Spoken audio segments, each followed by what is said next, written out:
अभी मैं अपने क्लास 10 के बच्चों को चैप्टर 5 यानी अर्थमेटिक प्रोग्रेशन दिल खोल कर समझाने जा रहा हूँ। हमारे बच्चे बहुत अच्छे और सच्चे हैं, इसलिए शुरू में ही सब्सक्राइब कर देंगे, ऐसा हमें उम्मीद है अपने अपने बच्चों से। देखिए, अरिथमेटिक प्रोग्रेशन का क्या मतलब है? सीक्वेंस या सीरीज जिसमें सक्सेडिंग टर्म को निकालते हैं कुछ ऐड करके, यानी patterns in which succeeding terms are obtained by adding fix number to the preceding terms. Preceding term में कुछ फिक्स नंबर जोड़ करके निकालते हैं।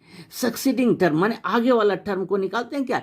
कोई भी फिक्स्ड नंबर को जोड़ करके। जैसे कि एक एग्जांपल आप देखिए, 1 2 3 4 5। देखिए, 1 में 1 ऐड किया तो 2 मिल गया, 2 में 1 ऐड किया तो 3 मिल गया। मतलब आगे वाला टर्म 1 ऐड कर करके निकालते जाते हैं। तो इस तरह का सीक्वेंस प्रोग्रेशन कहलाएगा, अरिथमेटिक प्रोग्रेशन कहलाएगा। जैसे और दूसरा एग्जांपल लीजिए, आप लेते हैं 50 40 30 20 डॉट डॉट, इस तरह से।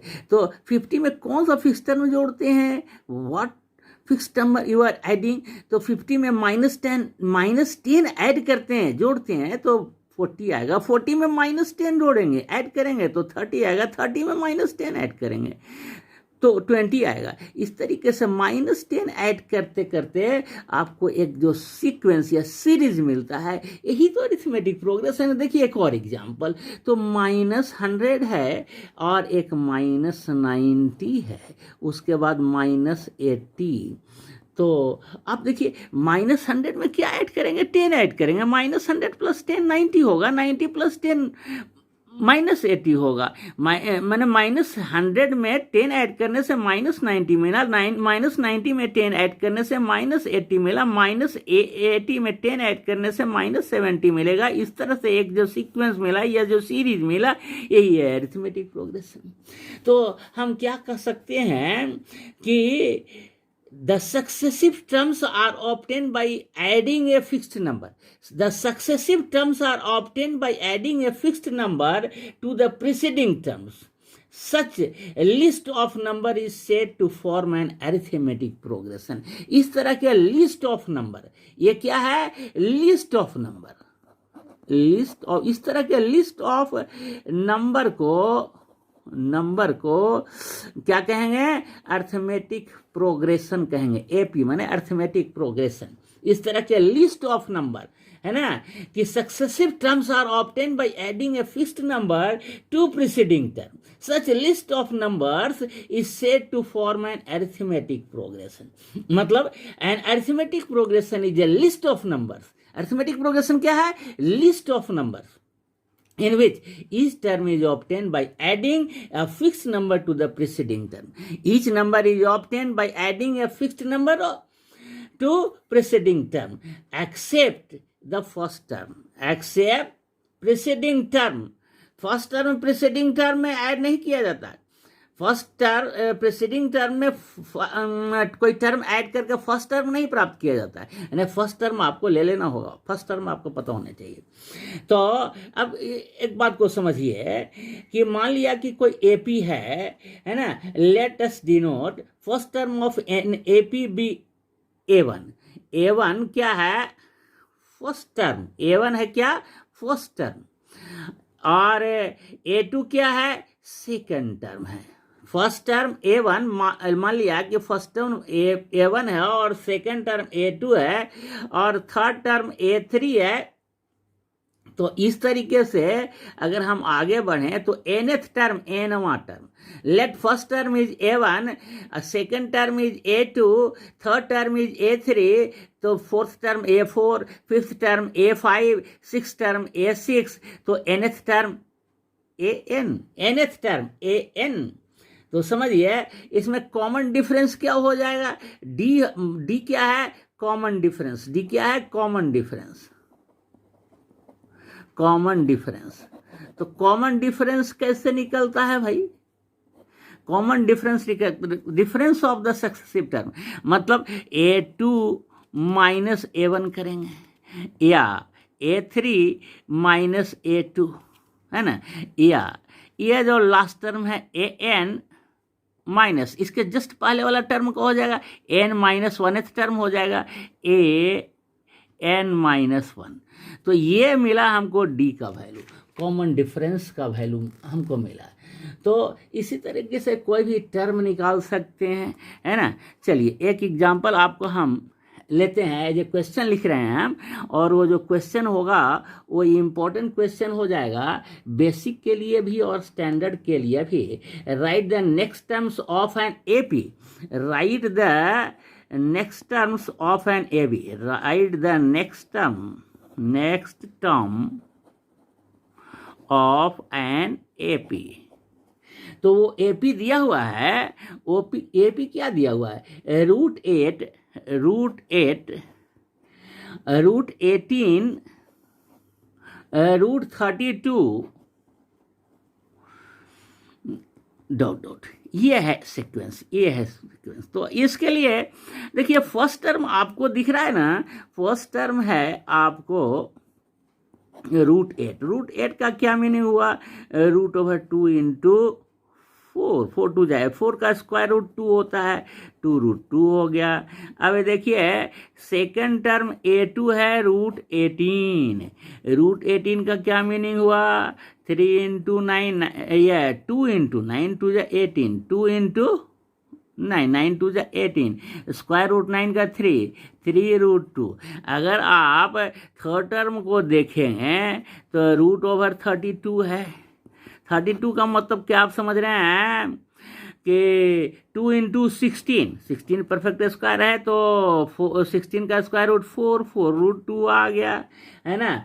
तो आपको क्या निकालना है, तो आपको निकालना है next two term, write the next two term आपको निकाल, next terms of an AP, write the next terms of an AP। तो नेक्स्ट टर्म में कोई भी 2 टर्म निकाल लेते हैं, 3 टर्म भी निकाल सकते हैं, है ना। तो अब हमको नेक्स्ट टर्म का मतलब क्या हुआ, A1 A2 A3 दिया हुआ, A4 निकाल देना है और A5 निकाल देना है, A6 निकाल देना है। इस तरीके से नेक्स्ट टर्म निकलता है। तो A4 कैसे निकलेगा, A4 निकालने के लिए आपको चाहिए A3 ये देखिए कॉमन डिफरेंस आप निकाल लीजिए, common difference D common difference क्या हो जाएगा, A2 माइनस A1 से कॉमन डिफरेंस आपको मिल जा रहा है। A2 है 3√2 माइनस A1 है 2√2, मतलब √2 आपको कॉमन डिफरेंस मिल गया, √2 आपको कॉमन डिफरेंस मिल गया। तो A4 कैसे निकल जाएगा, A3 plus common difference D, ये कॉमन डिफरेंस D। A3 क्या है हमारे पास भाई, 4√2 है, 4√2 में ये कॉमन डिफरेंस देखिए √2 निकाले हैं, √2 जोड़ देंगे, ऐड कर देंगे तो 4√2 प्लस √2 5√2 मिल गया आपको।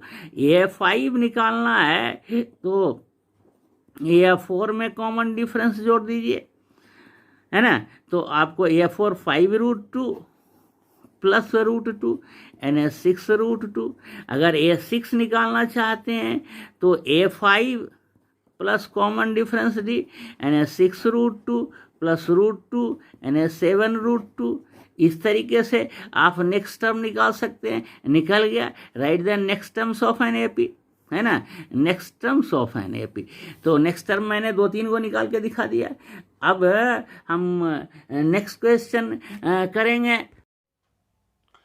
तो इस क्वेश्चन में क्या है, for what value of P are 2P minus 1 7 and 3P are 3 consecutive terms of an AP। ये 3 consecutive terms of an AP। तो यहाँ क्या A1 क्या दिया हुआ है, A1 आपके पास है 2P माइनस 1, A1 है 2P माइनस 1 और A2 है 7, A2 है 7 इस क्वेश्चन में।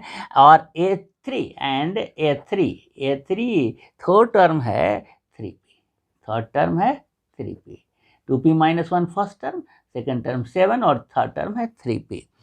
तो कंसेक्यूटिव टर्म्स इन AP क्या होगा, given consecutive terms are in AP if A2 minus A1 is equal to A3 minus A2, common difference A2 minus A1, A2 minus A1 a common difference, और A3 minus A2, A3 minus A2 ये भी तो common difference है, तो दोनों equal हो गए। A2 में से A1 माइनस करेंगे और A3 में से A2 माइनस करेंगे, दोनों ही कॉमन डिफरेंस है, दोनों को हम इक्वेट करके लिख सकते हैं, है ना।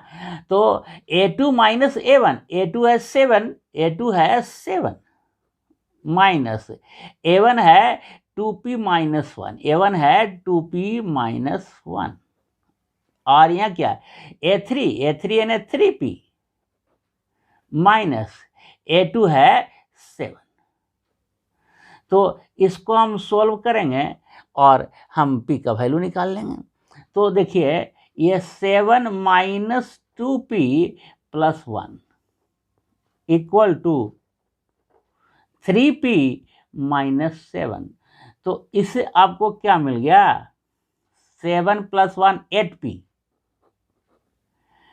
माइनस 7 प्लस 1 8 हो गया, ये हो गया 8, 7 plus 1 8 minus 2p equal to 3p minus 7। इसको और आगे बढ़ें तो ये 2p को राइट साइड ले आइए, माइनस 7 को लेफ्ट साइड ले आइए, तो 8 plus 7 is equal to 3p plus 2p हो जाएगा, 3p प्लस 2p होगा, माइनस 2p इधर आ गया तो प्लस 2p हो गया, यानी 5p इक्वल टू 15। इससे हमको क्या मिल गया, ये 5p 3p plus 2p 5p और ये 8 एंड 7 15 हो गया, यानी p इज इक्वल टू आपको मिल रहा है 15 divided by 5। p is equal to क्या मिल गया, 15 डिवाइडेड बाई 5। 15 को 5 से डिवाइड करेंगे तो 5 3 जा 15, p का वैल्यू मिल गया, है ना। तो इसमें आपको for what value of p के किस वैल्यू के लिए, तो p के 3 वैल्यू मिल गया हमको। अभी एक दूसरा क्वेश्चन अभी हम देख रहे हैं, इसमें क्या है 1/3q, और ये कॉमन डिफरेंस इसमें निकालना है। कॉमन डिफरेंस कैसे निकालते हैं, आप तो जानते हैं कि कॉमन डिफरेंस टू सक्सेसिव या टू कंसेक्यूटिव टर्म का डिफरेंस होता है। तो मतलब A2 में से A1 माइनस कर दें, है ना, और A3 में से A2 माइनस कर दें, तो A1 आपका ये है 1/3q है, A2 आपका क्या है 1 minus 6q divided by 3q है, और A3 क्या है 1 minus 12q divided by 3q ये है। तो कॉमन डिफरेंस आप निकाल दीजिए, सिंपल है, A2 में से A1 को माइनस कर दीजिए, कॉमन डिफरेंस ये जो है डिफरेंस डी है, कॉमन डिफरेंस डी कैसे निकाल देंगे, कोई भी आप A3 में से A2 को ही माइनस कर सकते हैं, लेकिन हम कीजिए 1 minus 6q divided by 3q, ये सेकंड टर्म में से फर्स्ट टर्म को ही माइनस कर देते हैं, माइनस 1/3q। देखिए डिनोमिनेटर सेम है, इसलिए न्यूमरेटर को हम ऐड या सब्ट्रैक्ट कर सकते हैं। देखिए डिनोमिनेटर सेम है तो 3q डिनोमिनेटर हो गया, तो 1 minus 6q minus 1, 1 minus 6q minus 1, तो 1 से 1 ये कैंसिल हो गया। आपके पास क्या बच गया, minus 6q divided by 3q, q से q कैंसिल हो जाएगा और 3 2 जा 6, तो ये तो साफ दिख रहा है कि इसका वैल्यू -2 आएगा। तो ये कॉमन डिफरेंस आपको मिल गया, है ना। तो अब नेक्स्ट वीडियो में और भी क्वेश्चंस हम बताएंगे। तो देखिए शेयर करना, लाइक करना और सब्सक्राइब करना आपको नहीं भूलना चाहिए। आप बहुत अच्छे ईमानदार बच्चे हैं,